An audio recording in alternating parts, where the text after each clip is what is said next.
देखें, मैं आपको एक अर्ज करूं कि इस गुज़श्ता एक साल में सबसे बदतरीन किस्म की जो सिचुएशन थी इंडिया की, वो रही है पूरी दुनिया के अंदर। इससे बड़ा बैड प्रेस हमने कम से कम 50 साल बैड प्रेस फेस किया है पाकिस्तान ने। इंडिया ने इस एक साल में बैड प्रेस फेस किया है। हमारे बैड प्रेस को इंडिया ने कितना कैश करवाया आपको पता है? हमने इंडिया के बैड प्रेस को कितना कैश करवाया? 0.0। यूरोपियन यूनियन से उठे वो लोग, उन्होंने करारदाद पेश की, अपना पूरा वफद भेजा और सारा कुछ किया।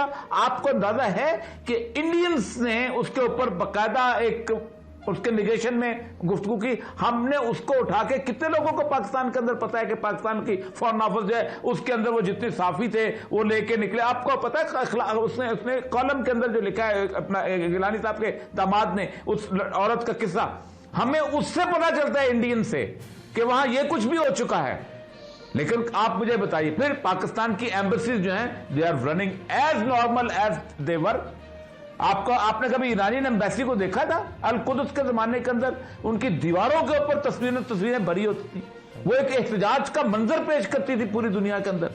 हम उसी तरह हैं, सोए हुए हैं। मतलब मैं इससे ज्यादा अगर आप बुरा इंडिया नहीं मिल सकता था, इससे बेहतर मौका नहीं मिला। एक तकरीर करने के बाद बहुत अच्छी तकरीर, हमने भी तारीफ की, बहुत लिखा, उसके ऊपर लिखा, लेकिन क्या सिर्फ तकरीर काफी है? नहीं होती काफी। भाई आपका फॉरेन ऑफिस जो है वो बेसिकली इट इज, मैंने 2 तकरीबन पोस्टिंग्स की हैं बाहर की। मैंने अपने पाकिस्तान के फॉरेन ऑफिस को एक एरिस्टोक्रेसी के अंदर जिंदगी गुजारने के लिए, वो एक शानदार किस्म की, वो जाते हैं वहां जाके ना जिंदगी गुजार के आते हैं। कुछ फॉरेन ऑफिस के कैरियर डिप्लोमेट हैं, कुछ बाकी रिटायर्ड अफसरान हैं, कुछ हमारे सियासतदान हैं, वो अपना 2-3 साल अच्छे मजे के गुजार के वापस आ जाते हैं और कुछ नहीं। यहां आप देखें ना, आपका लग्जूरियस लाइफस्टाइल देख लें उनका, कुछ नहीं होता। पाकिस्तान की एम्बेसीज जो है, कितने आपने इजलास बुलाए, कितने फोरम बनाए, कितनी वॉक्स करवाई।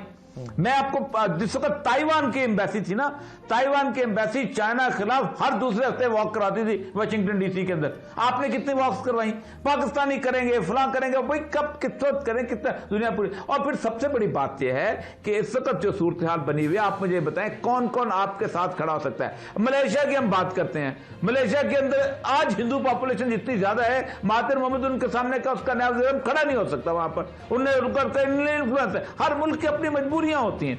तो अर्दगान जो है वो आज उसका जो स्टाइल बदल जाए, उसकी पॉलिटिक्स का, उसकी सारी पॉलिटिक्स इंटरनल इलेक्शन के घूमती है। कतर की पॉलिटिक्स हर मुल्क के हिसाब से आपने चलना होता है, नहीं चले, यही तकलीफ की बात है सर। इस एक साल के अंदर इमरान खान की तकरीर बेहतरीन, पूरे 70 साल में इतनी अच्छी तकरीर किसी ने नहीं की, बहुत अच्छी थी। लेकिन क्या तकरीर तो सब लोग को अच्छी, तकरीर तो जुल्फकार भुट्टो भी बहुत अच्छी थी। लेकिन औरिया साहब, ये हकीकत है कि मलेशिया ने, महातिर मोहम्मद ने वहाँ जो इन्फ्लुएंस था इंडिया का, उसका उसने मुकाबला किया है, इसमें कोई शक नहीं है। और इसी तरह तिजारती हवाले से खुद जो, और इसी एर्दोगान ने भी, तुर्की ने भी बहुत जानदार किरदार अदा किए। ये हम इसको भूल नहीं सकते। सही है। उस कॉन्फ्रेंस में जिसमें हम शरीक नहीं हुए, वहाँ करारदाद मंजूर हुई, वहाँ बात तकरीरें हुई, सब कुछ हुआ। ये तो इसको हम नहीं भूल सकते। बिल्कुल सही है। अच्छा, और ये सब अभी एक पॉलिटिकल मैप जारी किया गया पाकिस्तान की जानिब से, उसके जाहिर है एक बड़ी उसकी सिग्निफिकेंस है। तनकीद करने वाले तो अपनी जगह पर करते रहेंगे, लेकिन बहरहाल उसकी एक पॉलिटिकल सिग्निफिकेंस है। आप कितना इंपॉर्टेंट मूव समझते हैं इसको? देखिए, मैंने तो उसके ऊपर लिखा भी बहुत अच्छा। इससे देखिए, पहली बात तो ये है कि बुनियादी तौर पर जो ऑफिशियल मैप होता है ना, वो आपका ऑफिशियल स्टैंड होता है इंटरनेशनली। दुनिया में गूगल मैप जारी करता रहे, दुनिया में कोई मैप जारी करता है, आप एक अपना क्लेम एस्टेब्लिश करते हैं। और उसके बाद होता यह है कि जिस वक्त वो क्लेम एस्टेब्लिश होता है, तो जब भी दुनिया के अंदर जोग्राफी की किताब मुरतब होने लगती है, जब कोई इंटरनेशनल ऑर्गेनाइजेशन को मैप डिजाइन करने लगती है, तो उसमें एक बात आपकी अंडर डिस्कशन आती है। ये चीज हर मरहले पर जिंदा होती है कि हम किस नक्शे को कैसे मुरतब करें। जैसे छोटे छोटे मुल्क हैं, कम से कम 6 से 7 मुल्क ऐसे हैं कि जिन्होंने अपने डिस्प्यूटेड, यूक्रेन है जैसे, इसी तरह मेरे ख्याल अफ्रीका के 1-2 मुल्क हैं, चाइना का अपना मैप है, हर मुल्क, नेपाल है, नेपाल ने तभी जारी किया। तो ये सारे मुल्क जो हैं इन्होंने ये अपने डिस्प्यूटेड एरियाज को अपने, ताइवान जैसे छोटे मुल्क ने अपना क्लेम पूरे चाइना पे जारी किया रहता। इसकी वजह होती है कि ये मामले को जिंदा रखता है और ये बहुत अच्छी। आप बदकिस्मती की बात यह है कि लाइन ऑफ कंट्रोल में 1973 के बाद से हमारा मैप जो था वो डेड हो गया था एक किस्म का, कि जैसे उसकी वजह यह है कि हमने तस्लीम कर लिया था कि इट्स बायलैटरल इशू, तो ये इसको अब ये बायलैटरल की बाउंड्री से बाहर निकल गया है एटलीस्ट जब भी। और मैप तो ऐसी चीज है जो जरूरी होता है किसी भी जगह भी, आप किसी जगह आपने इंटरनेशनल टूरिस्ट में जाना है तब भी आपको जरूरी है, बाकी जगह जाना है तब भी आपको जरूरी है, तो ये अंडर डिस्कशन आएगा। ये बहुत अच्छा, बहुत बड़ा स्टेप है, एक ये बड़ा स्टेप है और एक सैयद अली गिलानी को जो निशाने पाकिस्तान देने का स्टेप है, ये बहुत बड़ा स्टेप है। उसकी बुनियादी वजह मैं आपको अर्ज करूं, दुनिया में सबसे अहम बात यह है कि दुनिया में गुज़श्ता 25 साल से जिन कौमों ने भी जंग जीती है उन्होंने डिप्लोमेसी से नहीं जीती, उन्होंने प्रॉक्सी से जीती है और प्रॉक्सी ही चलती है, प्रॉक्सी ही कामयाब है और उनके लोगों ने। और एक बात कश्मीरी आज जान गए हैं और समझते हैं और कहते हैं हमारा रास्ता बड़ा आसान हो गया कि जब तक इंडिया के 20-22 करोड़ मुसलमान कश्मीरियों का साथ नहीं देते कश्मीरी जंग नहीं जीत सकते। और इंडिया के 22 करोड़ जो है इस वक्त लोहा गर्म है, इंडिया के मुसलमान साथ हो गए, वो कहते हैं फिर तो केरला का मुसलमान जो है वो ट्रक पे बैठ के कश्मीर आ जाएगा और हमारे साथ लड़ेगा।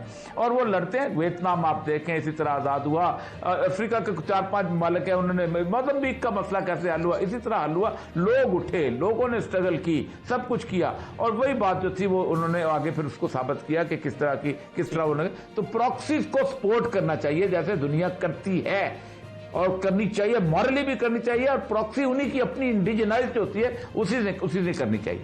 नहीं, ये बहुत तकलीफ दे बात है और सब इसका तकलीफ दे मंजर जो था वो कुलभूषण के मामले में सामने आया था। आप अंदाजा करें कुलभूषण का जो 40 पेजेस का पूरा पैरा पढ़ लें, आप फैसला पढ़ लें, आप हैरान होंगे कि इंटरनेशनल कोर्ट ऑफ जस्टिस की जुरिस्डिक्शन उसी दिन इन्वोक होती है कि जब आप उस इंटरनेशनल कोर्ट ऑफ जस्टिस के अंदर दाखिल होते हैं। और हम कहते हैं कि हम, क्योंकि ये वॉलंटरी है, आप उस तरह उसको रेक्टिफाई नहीं कर सकते, रेटिफाई नहीं किया हुआ उस तरह जिस तरह के वो उसको उसकी बाइंडिंग हो जाए। लेकिन जब आपने उसके दाखिल हो गए और दाखिल नवाज शरीफ के जमाने में हुए थे और उसकी रिपरकशन, उसके जो फैसला है जिसको आपने इंप्लीमेंट करना है, उसके ऊपर जो कुछ हुआ है बिलावल की तरफ से और शहबाज शरीफ की तरफ से, नोइंगली कि ये नेशनल इशू था, नोइंगली कि इंडिया और पाकिस्तान का मामला था, नोइंगली कि ये इंतहाई बदतरीन रवैया, मैं कहता हूं बहुत तकलीफ थे। यानी कि आपको पता है, आप या तो ये लोग हो ना कभी जिंदगी में हुकूमत में ना रहे, जरदारी हुकूमत में नहीं रहे, या उसके बाद नवाज शरीफ शहबाज शरीफ हुकूमत में नहीं रहे, और इन्हीं के जमाने के अंदर ये सारे का सारा केस जो है वहां गया, वकील बने, वकील जाके आए और पाकिस्तान केस जीता। और उसके अंदर पाकिस्तान की एक मजबूरी ये बन गई थी कि उसको कौंसल एक्सेस और अदालत के अंदर जाना था। आप क्या समझते हैं कि पाकिस्तान की अदालतें जो हैं वो उसको अपना रिहा कर देंगी, या पाकिस्तान की अदालतें जो कहेंगी कि उसको हार पहना के वापस भेज दें? लेकिन आपका ये रवैया साबित किया कि आपके यहाँ इस मुल्क की कोई किसी किस्म की यही हाल गवर्नमेंट की तरफ से भी कुछ मुझे तकलीफ होती है कि इमरान खान साहब जो हैं अगर वो इन सारों को लेके कश्मीर के कॉज के अंदर कॉन्फ्रेंस बुलाते, वो इनके साथ मेज पे बैठने को तैयार नहीं। उनकी अपनी एक जाती अना है, वो समझते हैं कि हम वो एक बालातर किस्म की चीज है उनके यहाँ, वो जाहिर बात है वो तो जैसे कहते हैं क्या उसकी मिसाल दी जा सकती है। तो बहरहाल वो भी तो ये दोनों तरफ से है और ये जो मुसलमान उसके पाकिस्तान का कॉज को बहुत नुकसान दे रहे हैं। जी और साहब बिल्कुल ठीक। देखिए पहली बात है वियतनाम की इकोनॉमी देख लेना, उनकी किस हालत की इकोनॉमी थी, कहां से लेके वो लड़ रहे थे। अब खुद ये 2 कदम पे, यानी ह्यूमन हिस्ट्री की ये ऐसी अजीबोगरीब अफगानिस्तान की जंग है कि इससे पहले हमेशा 2 बराबर की कुव्वतें लड़ती थी। एक तरफ रूस एक को सपोर्ट करता था, दूसरा अमेरिका सपोर्ट करता था। अफगानिस्तान में मुजाहिदीन जैसे लड़े हैं, या वियतनाम में चाइना सपोर्ट करता था। 48 मुल्क नेटो के, पूरी दुनिया एक तरफ और इतने से तालिबान एक तरफ थे, इतने से। लेकिन आप देखिए किस तरह उन्होंने उनको लाकर टेबल पे बैठाया। ये कोई छोटी बात है? यानी ह्यूमन हिस्ट्री में इतनी बड़ी जंग नहीं हुई कि दुनिया पूरी एक तरफ हो जाए, कोई पड़ोसी साथ नहीं है और आप उनको मेज बुला के खड़ा कर दे। ये मसला सारा ये जो लोग ये कहते हैं तौर पे बिल्कुल सही है। बहुत शुक्रिया, बहुत शुक्रिया नईम खालिद।